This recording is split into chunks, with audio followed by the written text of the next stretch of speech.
வணக்கம், என் பேர் விக்னேஷ். நான் வந்து தாவேக்கோட கோவை தெற்கு மாவட்ட செயலாளராக இருக்கேன்.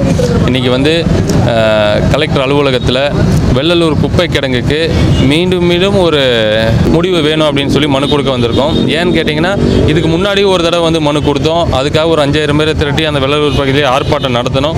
ஆனால் எந்த ஒரு ஸ்டெப்பும், சின்ன ஒரு துளி கூட அந்த ஸ்டெப் அவங்க அதுக்கு எடுக்கலை. என்ன காரணம்னு தெரியல.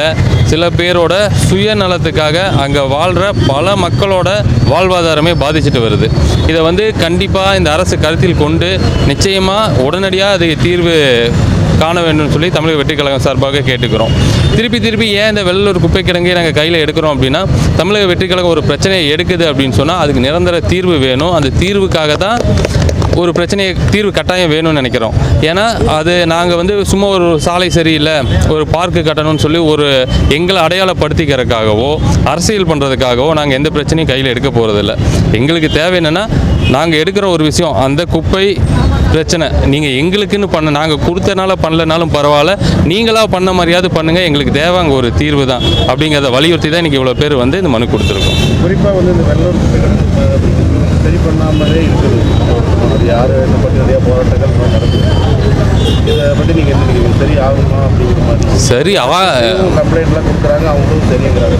நான் எந்த ஒரு நடவடிக்கையுமே மேற்கொள்ளப்படாமல் அதை பற்றி சரி ஆகணுங்கிறதுக்கு தான் நம்ம எல்லாருமே வந்திருக்கோம். இந்த வெள்ளலூர் குப்பை கிடங்கு வரைக்கும் பார்த்தீங்க அப்படின்னா, அது ஒரு தொழிலாக பண்ண ஆரம்பிச்சிட்டாங்க.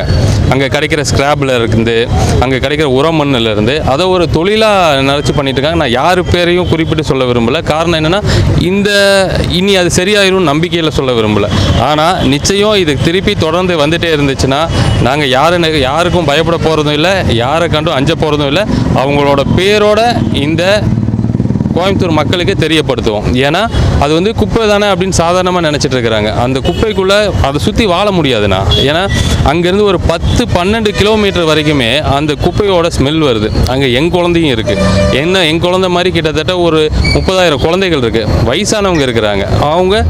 அவங்கள ரொம்ப ஆரோக்கியம் வச்சுக்கணும்னு நினச்சா கூட அவங்க விடுற மூச்சிலிருந்தே அவங்க உடம்புல வியாதி வர ஆரம்பிக்குது. இதுக்கெல்லாம் காரணம் சிலரோட சுயநலம் தான். தயவு செஞ்சு அந்த சுயநலத்தை விட்டு அந்த குப்பை கிடங்கை அகற்றுறதுக்கான வழியை பாருங்கன்னு கேட்டுக்கொள்கிறோம்.